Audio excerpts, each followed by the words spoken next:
is the dough activity. So take some dough and any letter card that you want to teach your child.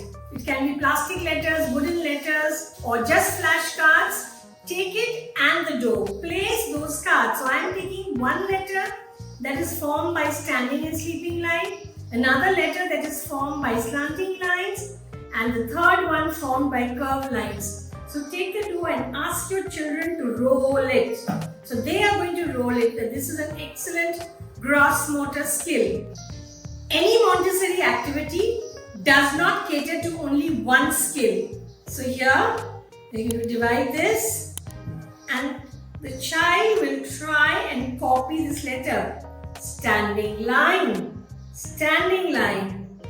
Then next is one sleeping line. So sleeping line, sleeping line, sleeping line. T, T. Now let's do X. I've already rolled out the dough. Slanting line, slanting line. So one slanting line here and another slanting line on top. So that is X. Okay? Now we come to C. C is one curved line. C. So just turn the dough and we have C.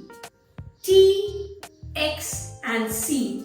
Most of your children will run around the house and will disturb you and ask you what to do. If you give them the dough and the letters, they can sit for a long time just trying to copy the shape of the letters.